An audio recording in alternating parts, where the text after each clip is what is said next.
Rich dad poor dad की book में 104 page पर हमें 4 स्किल्स के बारे में बताया जाता है। अकाउंटिंग, अंडरस्टैंडिंग मार्केट और गवर्नमेंट लॉज को समझना।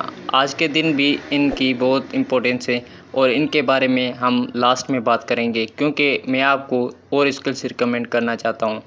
अगर वर्ल्ड रिचेस्ट लोगों की हम लिस्ट देखें तो उसमें से मैक्सिमम बिलियनर्स को ऐसे लोग चाहिए जिनमें इस तरह की स्किल्स शामिल हो। तो सबसे पहली स्किल जिसकी डिमांड इंक्रीज हो रही है वो है क्लाउड सर्विस। आपसे मेरा एक सवाल है, नेटफ्लिक्स की मूवीज़ कहाँ पर स्टोर होती हैं? Yes, you get it right, Netflix के सर्वर में नहीं, उसके क्लाउड में होती है। वैसे ही Adobe, Twitter, Tata Motors and even Spotify की बात करें, वो सारी भी क्लाउड पर होती हैं।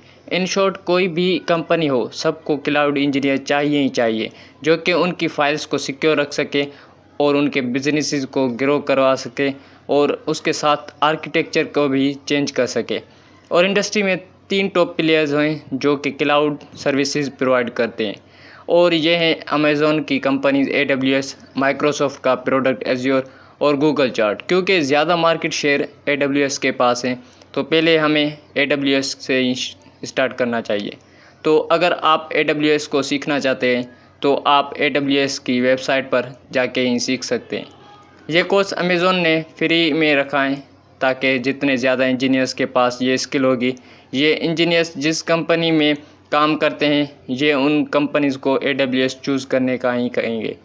नेक्स्ट आता है डेटा साइंस। अमेज़ॉन में को कोई और प्रोडक्ट्स दिखाए जाएंगे और मुझे कोई और, इवन के हमें हमारी प्रीवियस हिस्ट्री के या परचेज़ के हिसाब से प्रोडक्ट रिकमेंड किया जाता है। तो अगर आपके दिमाग में ये सवाल आता है कि ऐसा कैसे हुआ, तो ये होता है रिकमेंडेशन ऑफ डेटा साइंस। आजकल हर एक टेक कंपनी डेटा साइंस को यूज़ करती है। इवन कि हम एशियन पेंट्स की बात करें तो एशियन पेंट्स के पास कंज्यूमर का इतना ज़्यादा डेटा है कि वो काफ़ी एक्यूरेसी से वो जान सकते हैं कि किस एरिया में कितनी मिकदार में ज़रूरत होगी। और बहुत से लोगों का ये मानना है कि बहुत बड़ा रीज़न है एशियन पेंट्स की ग्रोथ का, क्योंकि ऐसे एशियन पेंट्स अपनी कॉस्ट को कम रख पाता है। एशियन पेंट्स ने ये सब डेटा कलेक्ट करना तब से शुरू किया है जब डेटा साइंस बना भी नहीं था। I hope you got the point कि क्यों बिलियनर्स का भी यही मानना है कि डेटा साइंस या इंटेलिजेंस विल चेंज एवरीथिंग। तो अब सवाल ये आता है कि हम शुरुआत कैसे करें। तो पहले जो मैं कोर्स रिकमेंड करूँगा वो है NG का कोर्स, और ये कोर्स डीप स्पेशलाइजेशन कोर्स, और ये फ्री हैं। इस कोर्स को तकरीबन 7 लाख से ज़्यादा देख चुके हैं और 4.09 की रेटिंग भी है। दूसरे एरिया जो हम एक्सप्लोर कर सकते हैं वो है टेंसाफ्लोरीज। इसमें डीप न्यूरल से रिलेटेड स्किल्स सीख सकते हैं जो हम इनकी वेबसाइट से फ्री वीडियोस भी देख सकते हैं। थर्ड है ब्लॉकचेन।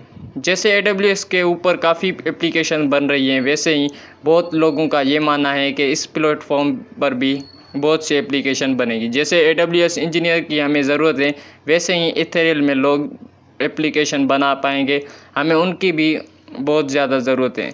इसकी लैंग्वेज हम YouTube से फ्री में सीख सकते हैं, वो बिल्कुल सिमिलर हैं C++ के। तो जिनको C++ आती हैं तो उनके लिए बहुत आसान है। नेक्स्ट पर आती हैं डिजिटल मार्केटिंग। इसमें काफ़ी सेशंस आते हैं जैसे कि social marketing, email marketing and etceteras. अगर इस कोर्स में आप इंटरेस्टेड हैं तो स्किलशॉप webgoogle.com में गूगल ने फ्री कोर्सेज अवेलेबल करे हैं जिनके मदद से आप उन्हें सीख पाएंगे। और इसके अलावा आता है कॉपी राइटिंग। इस लाइन्स को देखिए, when my skin after laugh at me I actually through my dress at him. Actual में ये लग रहा है कि ये किसी न्यूज़ का एक आर्टिकल है, बट इन रियलिटी ये कोई आर्टिकल नहीं है बल्कि एक ऐड है जो कि वेट लॉस प्रोग्राम को सेल कर रही है। और इस ऐड में अपने ओनर्स को 150 करोड़ कमा कर दिए, और इसके मेजॉरिटी क्रेडिट एड्स को नहीं जाता बल्कि इसके कॉपीराइटिंग को जाता है। यानी इस ऐड ने किन साइकोलॉजिकल फैक्ट को यूज़ करके प्रोडक्ट को सेल किया। बहुत सी बुक्स हैं जो ये स्किल्स सिखाती हैं, जैसे marketingbook.com, सीक्रेट एक्सेट्रा। और नेक्स्ट स्किल हैं UI डिज़ाइनर, जो कि मॉर्फ्स की खूबसूरती बढ़ाने के लिए यूज़ होती हैं। लोग उसे बहुत ज़्यादा पसंद करते हैं। लेकिन एंटरप्रेन्योर इसे दूसरे सेंस में देखते हैं कि एक यूआई डिज़ाइनर ट्रस्ट पैदा करता है, जैसे कि जब आप उस एप्लीकेशन को खोलें और वहाँ पर सब बिखरा पड़ा हो तो शायद आप उसकी सब्सक्रिप्शन ही ना करो। इसमें आप फिग्मा या एडोबी जैसे कोर्सेज कर सकते हो। इसके बाद आता है बुक के स्किल्स पर, जो कि हमें rich dad and poor dad में रिकमेंड की गई। तो सबसे पहले अकाउंटिंग क्या है? अकाउंटिंग मीन्स के cash flow, balance sheet etcetera जैसी टर्म्स को समझ पाना।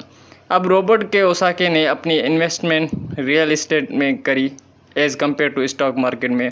तो rich dad and poor dad का एंड में वो वही एग्जांपल देता है कि कैसे उन्होंने अपनी प्रॉपर्टी करने के लिए 10% इन्वेस्ट करे, उसके बाद कैसे लोन लिया और कुछ ही दिनों में उसे महंगे दाम में बेच दिया। फिर एक दूसरी प्रॉपर्टी खरीदी जिसमें 80% पेमेंट उन्होंने लोन लेकर करी, जिसे रेंट पर दे दी और उसकी रेंटल इनकम लोन से ज़्यादा ही थी और इसलिए हर महीने के लोन देने के बाद भी उन्हें थोड़े पैसे बच जाते। इस प्रोसेस को वो बार बार करते गए और इसलिए उनके पास आज हज़ारों एकड़ हैं। दूसरी स्किल जो बताई गई है सीखने के लिए वो है अंडरस्टैंडिंग मार्केट। अगर मार्केट डाउन है, मतलब अगर लोग कुछ दुखी हैं और चीज़ों को सेल कर रहे हैं, तो उस वक्त चीज़ें सस्ती हो जाएंगी और तब हमें इन्वेस्ट करनी है। इसमें हम काफ़ी ग्रो कर सकते हैं। इनफैक्ट 2008 और 2020 में जो कोरोना की वजह से क्रैश हुए, उनमें मार्केट डाउन की वजह से लोगों को काफ़ी फ़ायदा हुआ। नेक्स्ट स्किल है लॉ को समझना। रॉबर्ट कियोसाकी के मतलब है, अगर तुम कंपनी चला रहे हो तो तुम्हें लॉ को समझना होगा। ऐसा ना हो कि आप बिज़नेस को ग्रो करने के चक्कर में सारा टाइम कोर्ट कचहरियों में गुजारें। और अगर आपके पास थोड़ा टाइम बचता है लाइफ में, तो ऐसी स्किल सीखें जो आपके काम की हो और जो आपको ज़िंदगी में काफ़ी मदद देगी। और अगर आपको हमारी ये वीडियो पसंद आई हो तो चैनल को ज़रूर सब्सक्राइब कर दें। मिलते हैं नेक्स्ट वीडियो में एंड थैंक्स फॉर वॉचिंग।